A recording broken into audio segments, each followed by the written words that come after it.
Minasan konnichiwa, this is Matt Okahara from the Matsumoto Castle Gun Corps and welcome to our 2025 gunnery exercise at Matsumoto Castle.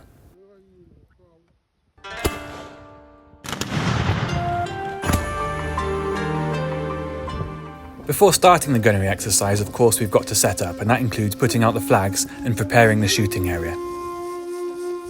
Usually we perform in the palace grounds which are next door to the castle, though we occasionally do use the castle gardens as well. After we're set up, it's time for us to do some practice.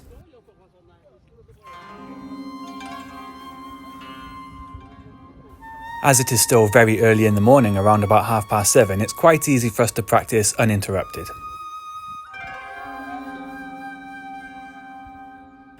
Of course, we don't use any ammunition during the practice itself. We did that during the training sessions earlier in the year, and this is just a dry run through before we deploy onto the training area.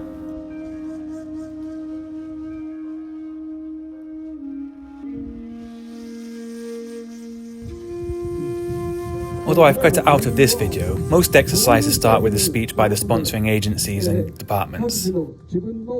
That includes Matsumoto City, the Akahane collection who own the firearms collection, and of course Matsumoto Castle and their representatives. And after that we of course introduce our team and introduce ourselves before lighting the matches and deploying onto the training area.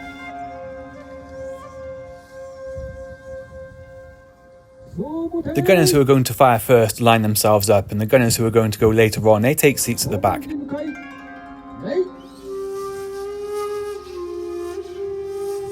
Traditionally with our team, the captain always opens the demonstration, and he normally does that with a Ozutsu, which is a small kind of matchlock. This one's about 30 centimeters in length, maybe a little less, but it's actually very, very powerful for the gun of its size because it's got quite a large caliber. Most Ozutsu are relics of the Edo era or the Tokugawa era.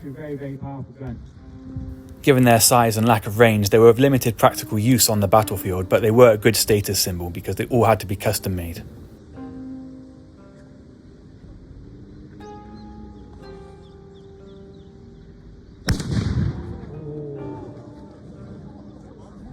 The captain will now return to the gun line, hand his weapon over to the assistant, and then begin the shooting ceremony itself. In this demonstration you may notice that some of the team aren't wearing helmets, and that is simply because this year it was unseasonably warm in late May and mercury was touching around about 30 degrees. So we can quickly go through the process of loading and firing a matchlock. As you've already seen, some gunpowder has to be put into the barrel, and then this is compressed with a ramrod called a karuka. The next stage is the soldier picks up the gun and puts some more gunpowder on the external firing mechanism, and that's the defining feature of the matchlock, this matchlock firing mechanism. The powder is then covered with a safety cover known as a hibota, which basically acts as a safety catch. This means that the gunner can safely load the match, take aim, open the hibota, and then shoot the gun.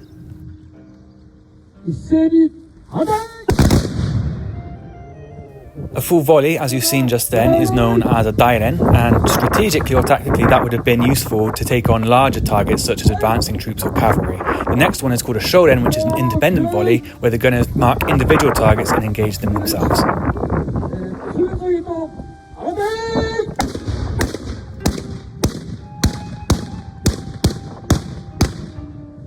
In that example, all 10 guns were able to fire, but these guns are sometimes quite unreliable, so what you'll notice in this next demonstration is that one of the guns does not actually fire. All of these guns, of course, are antiques, so their reliability is questionable, and they were all handmade as well. So they weren't made by machinery, they were all made by gunsmiths, so there's a questionable quality in all of the guns depending on where and when they were manufactured.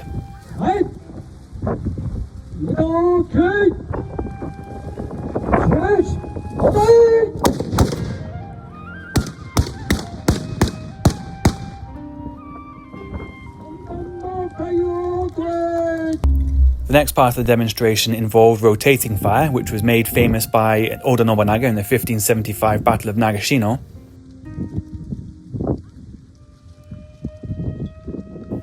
During that battle, ranks of gunners rotated fires that reduced the loading time from around about 30 seconds to 10 seconds because as one rank fired, the other two ranks were preparing and shooting their weapons. Oda Nobunaga's force was able to overcome Takeda Katsuyori's forces because there was a river in between his force and theirs, and they also had pre-prepared defensive positions which protected them against the incoming fire because Takeda brought his own matchlocks as well as archers.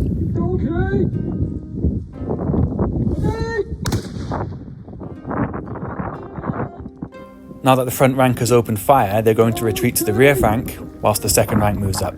And at the rear rank, they'll be doing that process we described just a few minutes ago, where they're inserting gunpowder bullets, compressing it with a karuka, and then preparing the firing mechanism. You may notice the odd one out in this second rank, that's actually me. Normally I handle the commentary, the English side of the commentary, and dealing with the press during the exhibitions, but I do like to try and get some time on the barrel as well.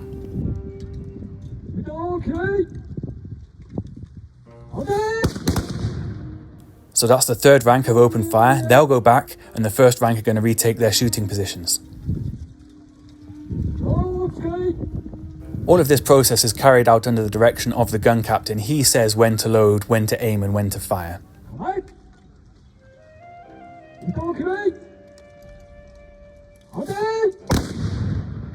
And now once again the second rank is going to come to the front, they're going to load their match and open fire. But you might notice there's actually a misfire in this one.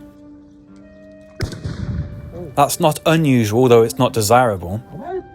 These old guns can be temperamental, sometimes they don't fire, and sometimes they fire when you don't want them to. Now the third rank is coming to the front, and this will be the last shot of the rotating volley. Afterwards, the captain will give the order to load, and the volley team will start a dairen, which is one of those large volleys where everyone fires. But this time we're going to do it at a 45-degree angle, aiming up at the sky.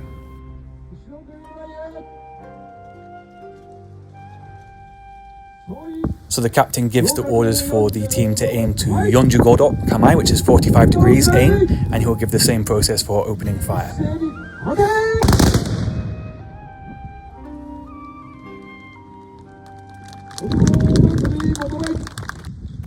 Next we have the Zamaz, which are these longer barrel guns. These were ideal for defensive positions, and the shields that we're using aren't actually the kind of shields you would find on the battlefield. They're just cutaways to represent the castle walls. Most castles had a teppozama, which is a loophole to fire the gun out of, and these long-range guns, which could fire up to about 200 meters, which is the pinnacle of firearms technology at the time, would be able to harass troops as they approached the defensive position. And even though there's a crew of two, the loading process is actually completely the same. The powder is put in the barrel, it's compressed with a karuka. Once the charge is set, the firing mechanism is set, the match is put into position, and the gun opens fire.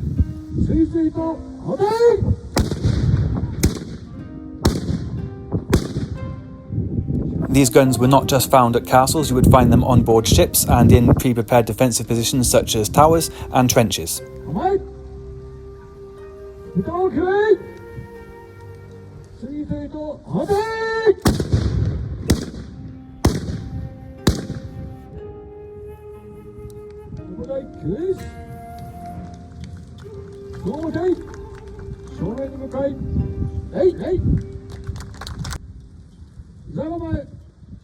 So the previous gunnery examples that we've seen relied on everything being controlled by a gun captain. So there would be a samurai in charge of some troops or some other samurai, giving directions, selecting targets and telling the samurai what to do. This kind of shooting is a little bit different because all of the gunners are operating independently and they're trying to shoot a bit faster. It normally takes around 30 seconds to load and fire any kind of matchlock guns once you're well trained. These samurai are actually trying to do it a little bit faster.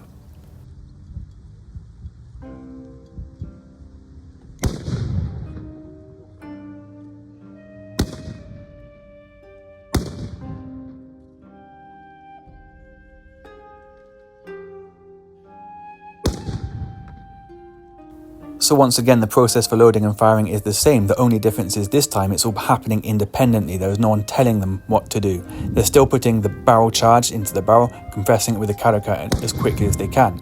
They then have to prepare the firing mechanism by putting some gunpowder into it. They have to cover it up to make sure that they can safely load the match. Once the match is put into place, they can take aim, open the hibota, which is that safety catch, and open fire. Each of these gunners is carrying 5 rounds of ammunition, so between them there's 20 shots in total. This kind of tactic would have been very useful against skirmishing forces or small advancing forces where it wasn't so necessary to have a heavy weight of fire that you might get with the Banzutsutai, which is the teams of gunners delivering a lot of lead at the same time. In addition, many samurai were expected to use their greater courage and skill to select the most difficult targets on the battlefield, such as cavalry and other samurai. During the Mito Rebellion, for example, which was in the mid-1800s, one of the last samurai conflicts before the Imperial era came in, samurai from the Matsumoto domain, they ascended the Nakasendo Trail and ambushed the Mito rebels, and many of the samurai gunners shot independently, whilst the Banzutsutai and the Ashigaru, the infantry, handled the heavy weight of fire against the advancing forces.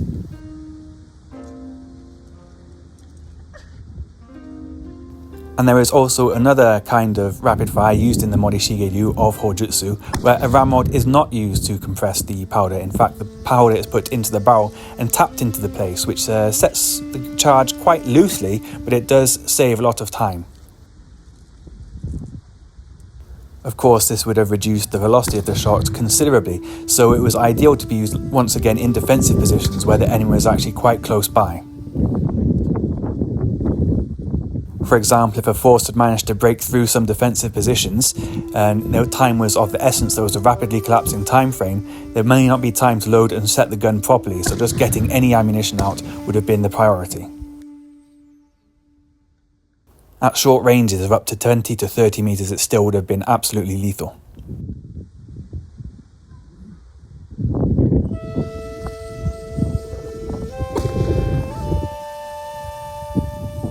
Okay, so we're coming towards the end of the demonstration now. The samurai gunners are going to return their equipment and some of their heavy weapon gunners are going to advance to the front. These are the Chūzutsu and Ozutsu type guns, which have a very large caliber and typically have around 3 to 4 times more gunpowder than the Banzutsu, which is a normal infantry gun. Of course, if someone was hit by a shot from one of these guns, they'd be blown to pieces, but they're actually designed for attacking structures and material. This could include gates, towers, defensive positions, or even troops in cover.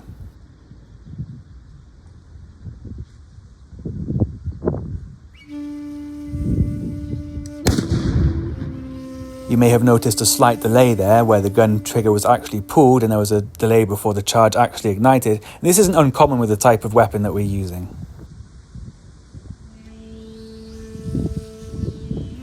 And now we're coming up for the final shot, and this is a 30mm Ozutsu, the largest and most powerful one we have in our collection.